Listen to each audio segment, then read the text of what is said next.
નમસ્કાર. Dholka education society સંચાલિત શ્રી શિવશાસ્ત્રી અધ્યાપન મંદિરની અધ્યાપિકા હું રેખાદેવી સિંઘ, ડીએલએડ પ્રથમ વર્ષ અને દ્વિતીય વર્ષ તાલીમાર્થીઓ તથા સ્પર્ધાત્મક પરીક્ષાની તૈયારી કરતા વિદ્યાર્થી મિત્રોનું મારી યુટ્યુબ ચેનલ પર હાર્દિક સ્વાગત કરું છું. વિદ્યાર્થી મિત્રો, આ વિડીયોમાં આપણે ભારતીય બંધારણ અને રાજ્ય વ્યવસ્થાનું બીજું પ્રકરણ ભારતીય બંધારણનો ઇતિહાસ એનો અભ્યાસ કરીશું. અગાઉના વિડીયોમાં આપણે આ પ્રકરણ 2ના 3 મુદ્દાઓ દ્વારા એનો અભ્યાસ કરવાનો છે એની ચર્ચા કરી હતી. અને અગાઉના વિડીયોમાં પહેલો મુદ્દો ભારતમાં બંધારણનો વિકાસ અને બીજો મુદ્દો કંપની શાસન એટલે કે બ્રિટિશ ઈસ્ટ ઇન્ડિયા કંપની શાસન, જેનો સમયગાળો 1773 થી 1858. તો આ બે મુદ્દાઓનો અભ્યાસ આપણે અગાઉના વિડીયો દ્વારા કર્યો છે. આ વિડીયોમાં આપણે ત્રીજો મુદ્દો બ્રિટિશ તાજનું શાસન, જેનો સમયગાળો 1858 થી 1947 સુધીનો છે, એ અંતર્ગત જે કાયદાઓનો નિર્માણ થયું, ઘડવામાં આવ્યા હતા, એનો અભ્યાસ આપણે કરવાનો છે.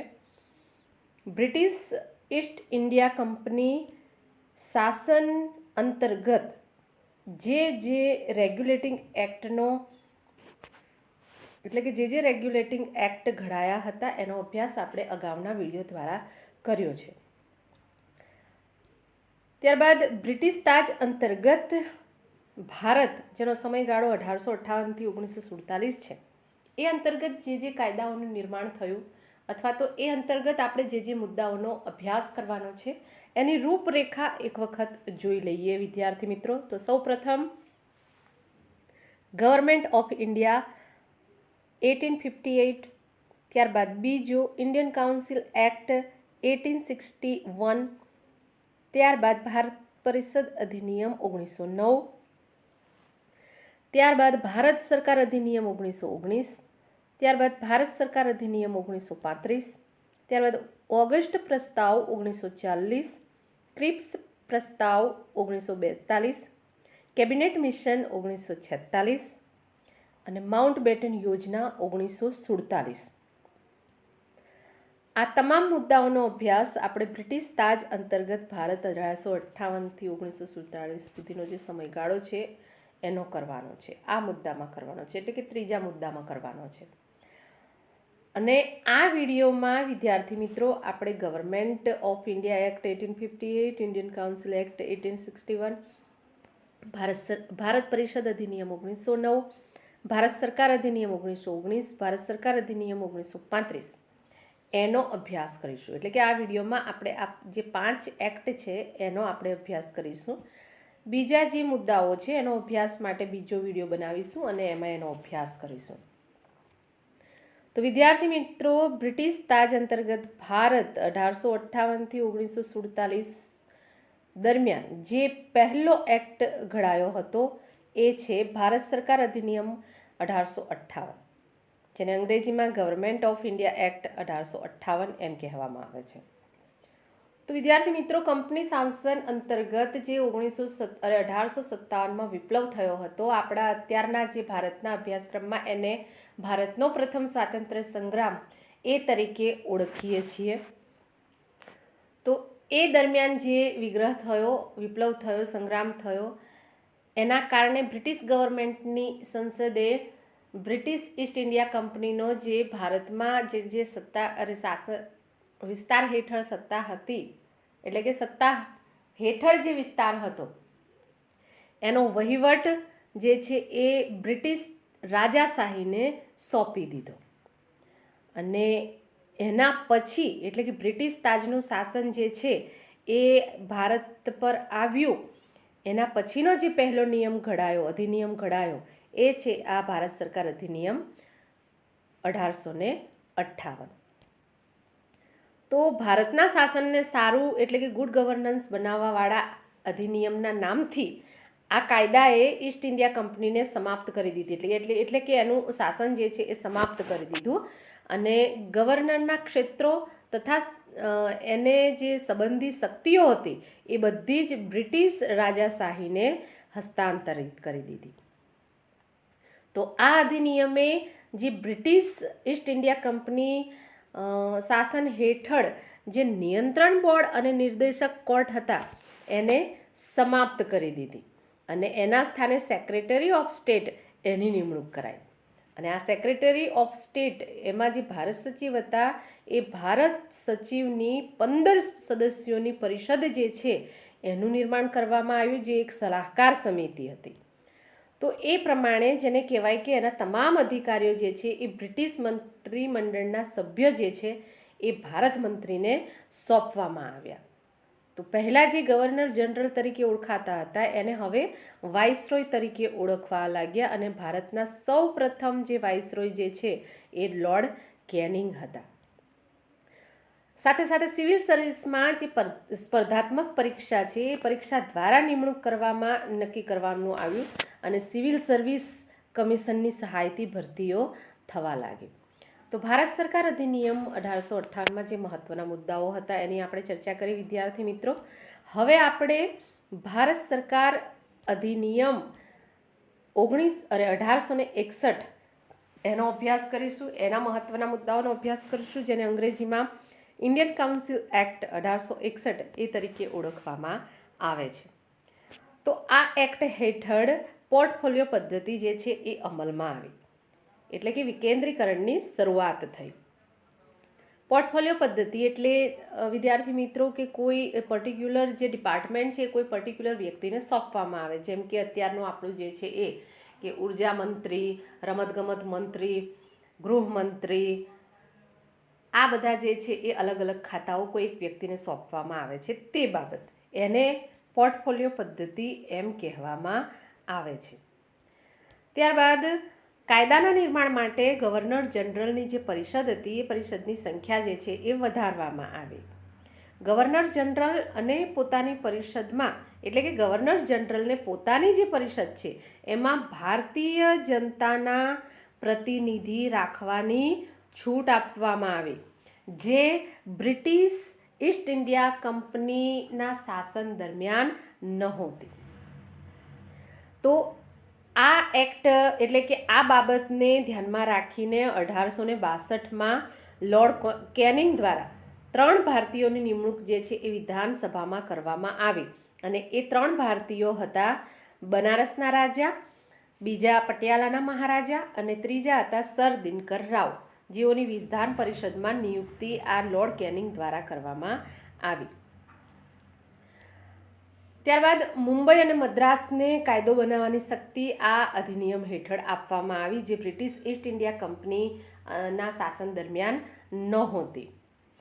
બંગાળ, પછી ઉત્તર પશ્ચિમ સીમા પ્રાંત અને પંજાબ એમાં એટલે કે આ ક્રમશઃ જે છે 1862, 1866 અને 1897માં, એટલે કે 1862 જે છે એમાં બંગાળને, 1866માં ઉત્તર પશ્ચિમ સીમા પ્રાંત અને 1897માં પંજાબમાં વિધાન પરિષદનું નિર્માણ કરવામાં આવ્યું. તમે સમજી શકો છો કે વિધાન પરિષદનું નિર્માણ જે છે એ 1862થી શરૂ થઈ ગઈ હતી. એટલે આ અધિનિયમ અંતર્ગત ધીમે ધીમે બંધારણની જે રચનાના મહત્ત્વના પાયાના મુદ્દાઓ છે એ એની શરૂઆત જે છે એના આધાર તરીકે આ બધા અધિનિયમોનો આપણે અભ્યાસ કરીએ છીએ. ત્યારબાદ વિદ્યાર્થી મિત્રો આપણે અભ્યાસ કરીશું ભારતીય પરિષદ 1892, જેને ઇન્ડિયન કાઉન્સિલ એક્ટ 1892 એ રીતે એટલે કે 1892 તરીકે ઓળખવામાં આવે છે. એ અંતર્ગત જેને કહેવાય કે કોંગ્રેસની માંગણીઓના કારણે બ્રિટિશ સરકારને આ કાયદો કરવાની ફરજ પડી. હવે આ બાબત સમજીએ વિદ્યાર્થી મિત્રો, તો એક બાબત સમજવાની છે કે 1885માં ભારતીય રાષ્ટ્રીય કોંગ્રેસની સ્થાપના જે છે એ કરવામાં આવી હતી અને 1885 પછી જે બધા અધિવેશનો દર વર્ષે આ ભારતીય રાષ્ટ્રીય કોંગ્રેસના થતા હતા. તો આ ભારતીય રાષ્ટ્રીય કોંગ્રેસના સભ્યો જે છે એ વારંવાર બ્રિટિશ સરકારને માંગણી કરતી હતી અને એના કારણે આ કાયદો જે છે એ બનાવવાની જરૂરત પડી. તો આ કાયદા મુજબ ચૂંટણી દ્વારા પરિષદમાં કેટલાક ભારતીય સભ્યોની નિયુક્તિ કરવાનું નક્કી કરાયું અને સભ્યોને અંદાજપત્ર અંગે ચર્ચા કરવાની છૂટ અપાઈ, પણ મતદાનનો અધિકાર આપવામાં આવ્યો ન હતો.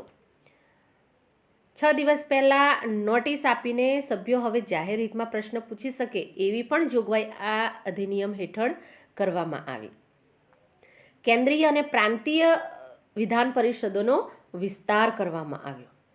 1892નો આ જે અધિનિયમ છે એ ભારતીય રાષ્ટ્રીય કોંગ્રેસના જે 1889થી 1891 દરમિયાન અધિવેશનો ભરાયા હતા અને એ અધિવેશનોમાં જે પ્રસ્તાવો રખાયા હતા એ પ્રસ્તાવોનું પરિણામ રૂપ આ જે 1892નો અધિનિયમ છે એ છે, એટલે કે એ ઘડવામાં આવ્યો હતો.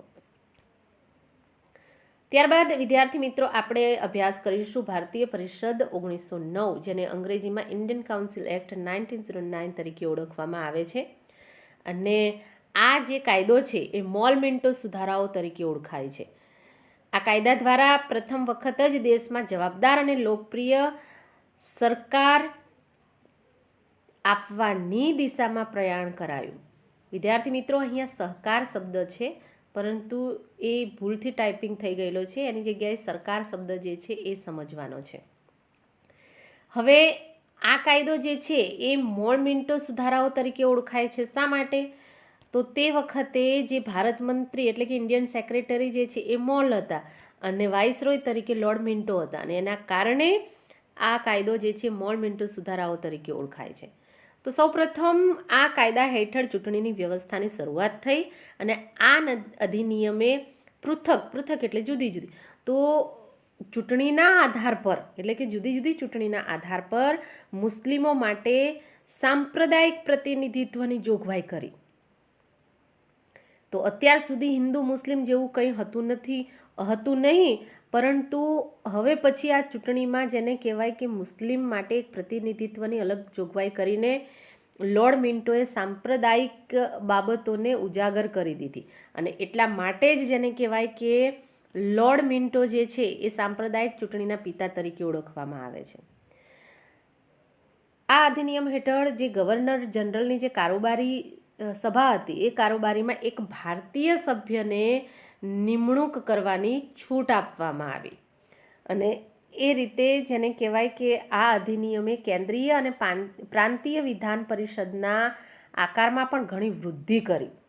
કેન્દ્રીય પરિષદમાં એની સંખ્યા જે છે એ 16થી 60 થઈ ગઈ. અને ગવર્નર જનરલની કારોબારીમાં જે એક ભારતીય સભ્યની નિમણૂક કરવાની સત્તા આપવામાં આવી હતી એના કારણે કારોબારીમાં સૌ પ્રથમ ભારતીય તરીકે સત્યેન્દ્ર પ્રસાદ સિંહા એમને નિમણૂક કરાઈ હતી અને એમણે એક ન્યાયિક સભ્ય તરીકે સમાવવામાં આવ્યા હતા. વિધાન પરિષદના સભ્યોને હવે બજેટ ઉપર ચર્ચા અને પ્રસ્તાવ કરવાની પણ સત્તા આપવામાં આવી. તો આ વિદ્યાર્થી મિત્રો આપણે 1909નો જે ભારતીય પરિષદ અધિનિયમ એનો આપણે મહત્વના મુદ્દાઓનો અભ્યાસ કર્યો. હવે આપણે ભારતીય પરિષદ અધિનિયમ 1919, જેને અંગ્રેજીમાં ઇન્ડિયન કાઉન્સિલ એક્ટ 1919 કહેવાય છે, એના મહત્વના મુદ્દાઓ જે છે એનો અભ્યાસ કરીશું. તો આ સુધારાઓ મોન્ટેગ્યુ ચેમ્સફર્ડ સુધારાઓ તરીકે ઓળખાય છે, કારણ કે મોન્ટેગ્યુ તે વખતે ભારત મંત્રી હતા, એટલે કે ઇન્ડિયન સેક્રેટરી હતા, અને ચેમ્સફર્ડ તે વખતના વાઇસરોય હતા, અને એટલા માટે એને મોન્ટેગ્યુ ચેમ્સફર્ડ સુધારાઓ તરીકે ઓળખાય છે. તો આ સુધારાઓ મુજબ પ્રાંતોમાં દ્વિસ્તરીય શાસન પદ્ધતિ જે છે એ દાખલ કરાઈ અને બધા જ જે વહીવટી વિષયો હતા એ વિષયોને 2 ભાગમાં વહેંચી દેવાયા. તો દ્વિશાસન પ્રણાલીના જન્મદાતા જે છે એ સર લિયોનિલ કોર્ટિસ હતા. વાઇસરોયની કારોબારી પરિષદમાં જે અગાઉ માત્ર એક ભારતીયની નિમણૂક કરવાની જોગવાઈ હતી 1909ના અધિનિયમમાં, એની જગ્યાએ 1919ના અધિનિયમમાં જે કારોબારી પરિષદ છે એમાં 3 ભારતીયોને રાખવા માટેની જોગવાઈ કરાઈ. આ સાથે દ્વિગૃહી ધારાસભાઓનો સિદ્ધાંત પણ દાખલ કરાયો, જે અનુસાર ધારાકીય પરિષદ જે છે એમાં 2 ગૃહ કરવામાં આવ્યા, જેમાં ઉપલા ગૃહને કાઉન્સિલ ઓફ સ્ટેટ, અત્યારે આપણે એને લોકસભા કહીએ છીએ, અને નીચલું ગૃહ જે છે એને લેજિસ્લેટિવ એસેમ્બલી, જેને આપણે રાજ્યસભા કહીએ છીએ. તો આ બે દ્વિગૃહી ધારાસભાનો સિદ્ધાંત જે છે એ દાખલ કરવામાં આવ્યો. સાંપ્રદાયિક પ્રતિનિધિત્વનો વિસ્તાર કરાયો, એટલે કે અગાઉના જે 1909નો જે અધિનિયમ હતો એમાં માત્ર મુસ્લિમ સાંપ્રદાયિકને એક પ્રતિનિધિત્વ આપવામાં આવ્યું, પણ આ એક્ટ હેઠળ જેને કહેવાય કે મુસ્લિમ ઉપરાંત શીખો, ભારતીય ખ્રિસ્તીઓ એટલે કે ખ્રિસ્તી ધર્મનો પ્રચાર કરવાની છૂટ જે છે એ બ્રિટિશ ઈસ્ટ ઇન્ડિયા કંપની અંતર્ગત જે નિયમો ઘડાયા હતા એમાં આપવામાં આવ્યો હતો. તો એના કારણે કેટલાક ભારતીયોએ ખ્રિસ્તી ધર્મ પણ સ્વીકાર્યો હતો. તો આ ભારતીય ખ્રિસ્તીઓ એને પણ અલગ એક પ્રતિનિધિત્વ આપવામાં આવ્યું. એંગ્લો ઇન્ડિયન તથા યુરોપિયન્સ એને માટે પણ અલગ મતદાર મંડળની જોગવાઈ કરાઈ. એંગ્લો ઇન્ડિયન એટલે કે જેનો જે બાળકનો એટલે કે જે વ્યક્તિનો પિતા જે છે એ ભારતીય હોય અને માતા જે છે એ ઇન્ડિયન હોય, તો એવા જે વ્યક્તિઓ હતા એને, અને યુરોપિયન્સ એટલે કે જે અંગ્રેજી પ્રજા હતી એમના માટે પણ અલગ મતદાર મંડળની જોગવાઈ કરાઈ. અત્યાર સુધી માત્ર બ્રિટિશ અને ઇન્ડિયન મેમ્બર્સ એ રીતે હતા. એના પછી 1909માં જેને કહેવાય કે હિન્દુ, મુસ્લિમ, અને 1919માં જેને કહેવાય કે શીખો, ભારતીય ખ્રિસ્તીઓ, એંગ્લો ઇન્ડિયન્સ અને ફોરેનર્સ એટલે કે યુરોપિયન્સ એવા માટે પણ અલગ મતદાર મંડળની જોગવાઈ કરાઈ. કહેવાનો મતલબ અંગ્રેજો બસ એક જ કામ કરતા હતા, ભાગલા પાડો અને રાજ કરો. ભારતીય સરકારમાં એટલે કે પ્રાંતીય સરકારમાં દ્વિશાસન પ્રણાલી હોવાથી બધા જ વિષયોને બે વિભાગમાં વહેંચી દેવામાં આવ્યા હતા. તે આરક્ષિત અને હસ્તાંતરિત એ રીતે હતા. એટલે આરક્ષિત જે માત્ર બ્રિટિશ ગવર્મેન્ટના હાથમાં જ હોય, અને હસ્તાંતરિત એટલે જે તે સભ્યને સોંપવામાં આવેલા હોય તે બાબત. સાંપ્રદાયિક નિર્વાચન પદ્ધતિનો વિસ્તાર કરવામાં આવ્યો, તે આપ અહીંયા ઉપર જોઈ શકો છો. ત્યારબાદ વિદ્યાર્થી મિત્રો આપણે અહીંયા સાયમન કમિશન જે 1927માં થયું હતું એનો અભ્યાસ કરીશું. શા માટે આપણે સાયમન કમિશનનો અભ્યાસ કરવાનો છે એ હું તમને પાછળથી સમજાવું છું. તો સાયમન કમિશન એટલે કે ભારત સરકાર અધિનિયમ 1919ની જોગવાઈઓ હેઠળ એક કમિશનની રચના કરી હતી, અને ભારત સરકાર અધિનિયમ 1919ના સુધારાઓ 1921માં લાગુ કરવામાં આવેલા હતા, પરંતુ બ્રિટિશ સરકાર દ્વારા 1927માં જ એક કમિશનની નિમણૂક કરવામાં આવી એના સુધારા વધારા કરવા માટે, એની ચર્ચા કરવા માટે. તો 3 ફેબ્રુઆરી 1928ના રોજ સર જ્હોન સાયમનની અધ્યક્ષતા હેઠળ આ 7 સદસ્યોવાળા કમિશનની સ્થાપના કરવામાં આવી, અને એ તમામ સભ્યો જે છે એ બ્રિટિશ હતા. એટલે કે 7 સદસ્યો જે છે એ બ્રિટિશ હતા, અને એ પણ પાછા જેને કહેવાય કે તે ઇંગ્લેન્ડના સંસદના સભ્યો હતા. વિદ્યાર્થી મિત્રો, અહીંયા સર જ્હોન સાયમનની અધ્યક્ષતા એટલે કે એ અધ્યક્ષ હતા આ કમિશનના, એટલા માટે અહીંયા સાયમન કમિશન તરીકે આપણે એને ઓળખીએ છીએ. ઇતિહાસમાં એ રીતે એનું નામ આપવામાં આવ્યું છે. તો આ જે 7 સભ્યો જે છે એ બ્રિટિશ હતા, અને ઉપરાંત પાછા ઇંગ્લેન્ડની જે સંસદ છે એના સભ્યો હતા. આ રીતે જેને કહેવાય કે આ જે સાયમન કમિશન છે એમાં એક પણ ભારતીય સભ્યનો સમાવેશ કરવામાં આવેલ નહોતો. તો સાયમન કમિશનના આ બધા જ સભ્યો બ્રિટિશ હોવાના કારણે જ ભારત દેશમાં ભારતની પ્રજાએ એને ભારે વિરોધ કર્યો, જેમાં હિન્દુ મહાસભા એટલે વિરોધ કરવામાં મુખ્ય રીતે જે હતા તે હિન્દુ મહાસભા, મુસ્લિમ લીગ અને જે ભારતીય રાષ્ટ્રીય કોંગ્રેસ હતી, એટલે આ તમામ પક્ષો જે છે એ આ સાયમન કમિશનનો વિરોધ કર્યો. ત્યારબાદ વિદ્યાર્થી મિત્રો આપણે નહેરુ રિપોર્ટ 1928 એનો આપણે અભ્યાસ કરીશું. હવે આપને એમ થશે કે આપણે અહીંયા બ્રિટિશ તાજનું શાસન અંતર્ગત જે કાયદાઓ છે એ કાયદાઓનો અભ્યાસ કરીએ છીએ, ત્યાં આ ઘટનાઓને શા માટે આપણે અભ્યાસ કરી રહ્યા છીએ? તો વિદ્યાર્થી મિત્રો, એ બાબત 1935ના અધિનિયમ માટે પાયારૂપ છે, અને એટલા માટે એનો અભ્યાસ કરવો જરૂરી છે. જેથી આપ એનો અભ્યાસ કરશો તો 1935નો અધિનિયમ શા માટે ઘડવામાં આવ્યો એ બાબતને આપ બહુ સરળતાપૂર્વક સમજી શકશો. તો હવે જે સાયમન કમિશનમાં 7 સભ્યો જે છે બ્રિટિશ ગવર્મેન્ટની સંસદના સભ્યો હતા, એના કારણે વિરોધ કર્યો અને એ કમિશનનું કંઈ ચાલ્યું નહીં. આથી ચેમ્સફર્ડે ભારતીય રાષ્ટ્રીય કોંગ્રેસના સભ્યો છે એમને એક ચેલેન્જ આપી, પડકાર આપ્યો કે ભારતીયોમાં જો કેપેસિટી હોય, ક્ષમતા હોય કાયદો બનાવવાની, તો એ પોતે કરીને બતાવે.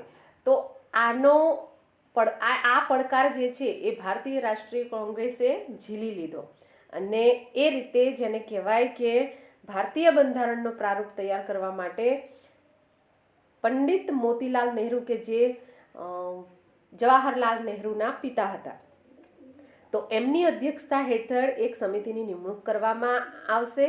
જે સમિતિ પોતાનો રિપોર્ટ જે છે એ 1 જુલાઈ 1928ના રોજ સુપ્રત કરશે.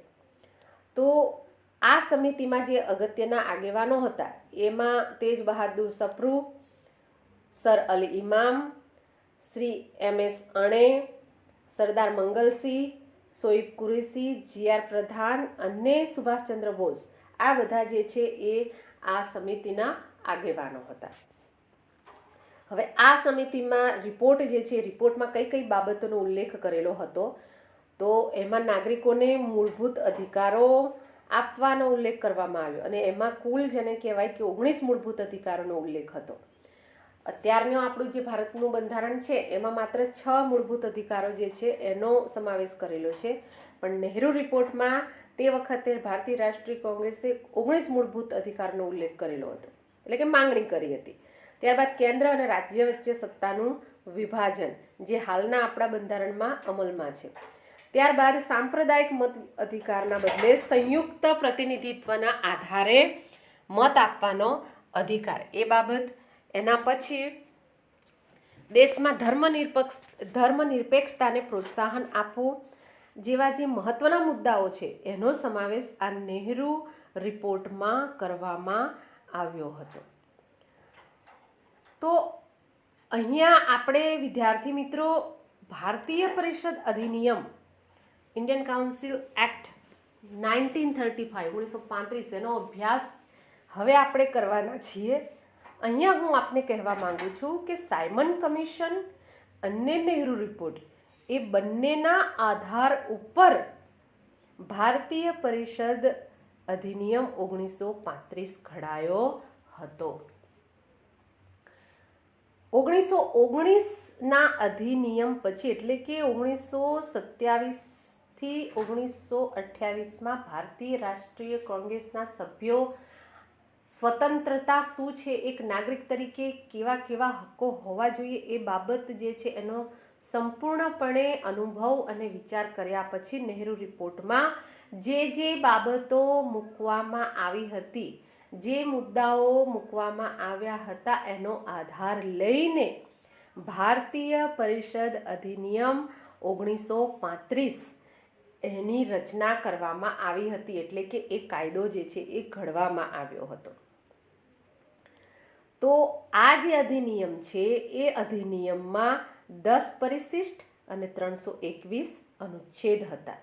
હાલના બંધારણમાં 8 પરિશિષ્ટ છે અને 444 જેટલા અનુચ્છેદો છે. વિદ્યાર્થી મિત્રો, તો આપ સમજી શકો છો કે અત્યારના બંધારણ જે છે એ બંધારણ ના પાયારૂપ આ અધિનિયમને ગણવામાં આવે છે. કારણ કે ભારતીય બંધારણે, એટલે કે ભારતના બંધારણની રચના કરવામાં આવી ત્યારે આ અધિનિયમ 1935 અંતર્ગત જે બાબતો હતી એની મોટા ભાગે એવી ને એવી જ બાબતો સ્વીકારી લીધેલ છે. અને શરૂઆતનું જ્યારે બંધારણની રચના 1950માં અમલમાં આવ્યું તે વખતે 8 પરિશિષ્ટો અને 395 અનુચ્છેદ એની રચના કરેલ હતી. અને એનો આધાર જે છે, મુખ્ય આધાર જે છે એ આ ભારતીય પરિષદ અધિનિયમ 1935 હતો. અત્યાર સુધીનો, એટલે કહેવાનો મતલબ કે જે અગાઉના બ્રિટિશ તાજ અંતર્ગત જે કાયદાઓ ઘડાયા, જેમાં 1858, 1861, 1892, ત્યારબાદ 1909, 1919, એ બધા જે અધિનિયમો હતા એના કરતાં પણ આ જે 1935નો અધિનિયમ છે એ સૌથી લાંબો અધિનિયમ બ્રિટિશ તાજ શાસન અંતર્ગત ભારતનો હતો. તો આ કાયદા અનુસાર બ્રિટિશ રાજને હસ્તક ભારતીય પ્રદેશો તથા દેશી રજવાડાઓનું સંકલન કરી ભારતીય સમવાય રચવામાં આવ્યું, જે ભારતીય સંઘ તરફની આ ગતિ હતી. અને પ્રાંતોમાં દ્વિશાસન પ્રણાલીનો અંત આવ્યો તથા પ્રાંતોને સ્વતંત્રતા પ્રદાન કરવામાં આવી. આમ પ્રાંતો હવે સીધા બ્રિટિશ તાજના નિયંત્રણ હેઠળ મુકાયા. કેન્દ્રમાં સદનાત્મક, અહીંયા સજનાત્મક લખ્યું છે પણ સદનાત્મક એવી રીતે શબ્દ છે વિદ્યાર્થી મિત્રો, એ ધ્યાન રાખજો. દ્વિસદનાત્મક એ વ્યવસ્થા કરવામાં આવી. ભારતમાં સૌપ્રથમ સંઘીય શાસન પ્રણાલીનો આરંભ થયો, એટલે કે સંઘ, ભારત સંઘ તરફ દિશા જે છે એ દિશા તરફ પ્રયાણ થવા લાગ્યું. સ્ત્રી પુરુષ સમાન મતાધિકાર થયા, એટલે કે અત્યાર સુધી આ જે મતનો અધિકાર જે છે એ અલગ અલગ રીતે આપવામાં આવ્યો હતો, એની જગ્યાએ હવે સ્ત્રી અને પુરુષ એ બંનેને સમાન રીતે મત અધિકાર આપવામાં આવ્યો. સંઘીય સભાના સભ્યો દ્વારા મંત્રીઓ વિરુદ્ધ અવિશ્વાસનો પ્રસ્તાવ લાવી શકાય એ બાબત નક્કી કરવામાં આવી આ અધિનિયમ હેઠળ, જે અત્યારે આપણે અત્યારના બંધારણમાં જોઈ શકીએ છીએ. ધર્મ અને જાતિ આધારિત ચૂંટણી વ્યવસ્થાનો વિસ્તાર કરવામાં આવ્યો, જે અત્યારે પણ આપણે જોઈ શકીએ છીએ. આ બે બાબતોને ધ્યાનમાં રાખીને ચૂંટણી વ્યવસ્થા જે છે એનો વિસ્તાર થયો. 1935માં સંઘીય બેંકની સ્થાપના કરવામાં આવી, જે પાછળથી હાલમાં જે રિઝર્વ બેંક ઓફ ઇન્ડિયા તરીકે ઓળખાય છે. તો આ બાબત એક મહત્વપૂર્ણ છે આ અધિનિયમની.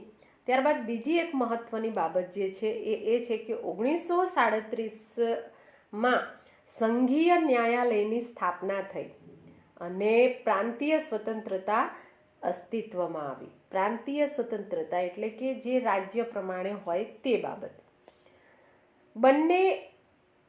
અહીંયા બંને શબ્દ જે છે એ અસ્થાને છે, ખોટી રીતે ટાઈપિંગ થયું છે, પણ બર્માને ભારતથી અલગ કરવામાં આવ્યો.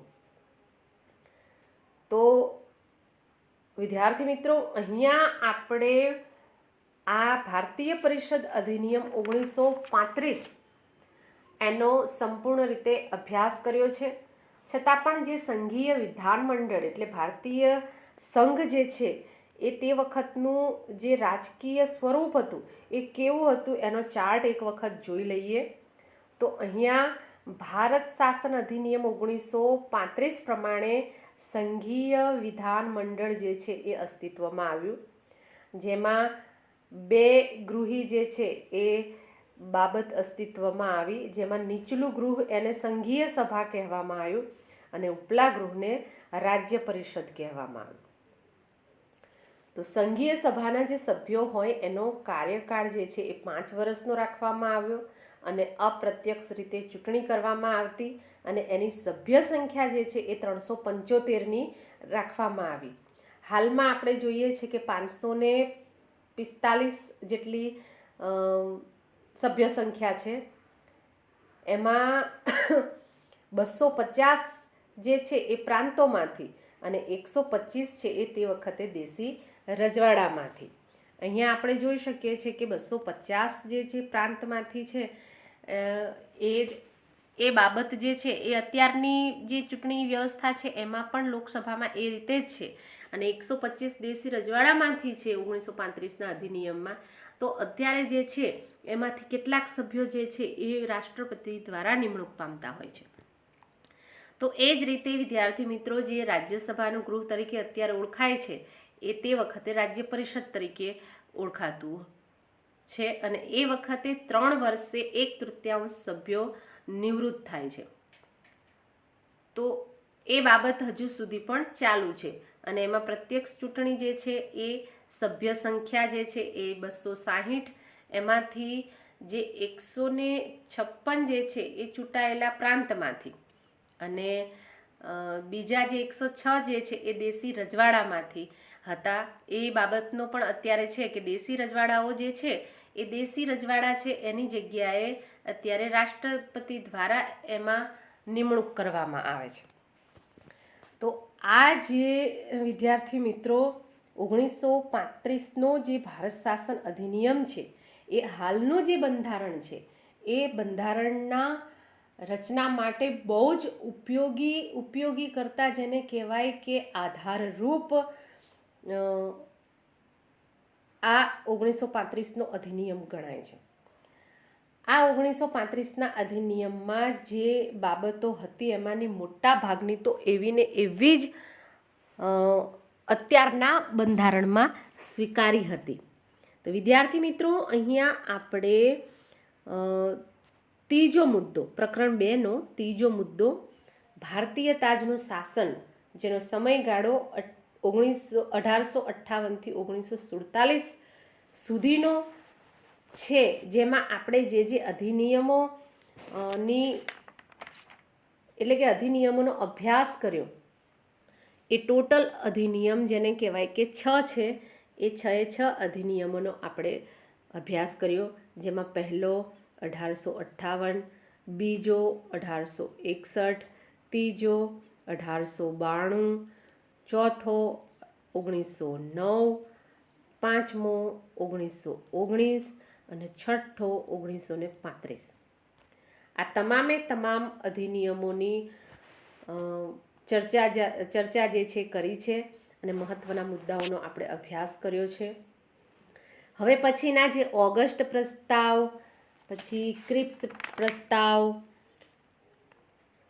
એની પછી કેબિનેટ પ્રસ્તાવ જે છે, કેબિનેટ મિશન અને માઉન્ટબેટન યોજના, એનો અભ્યાસ આપણે હવે પછીના વિડીયોમાં કરીશું. તો વિદ્યાર્થી મિત્રો, હવે પછીના વિડીયોમાં આ બ્રિટિશ તાજનું શાસન જે 1858થી 1947 સુધીના જે સમયગાળામાં જે બાબતો, જે મુદ્દાઓનો અભ્યાસ કરવાનો બાકી છે એનો અભ્યાસ કરવા આપ સૌને ફરીથી મળું. ત્યાં સુધી આપ સૌને મારા નમસ્કાર. Thank you very much. જય હિન્દ, જય ભારત.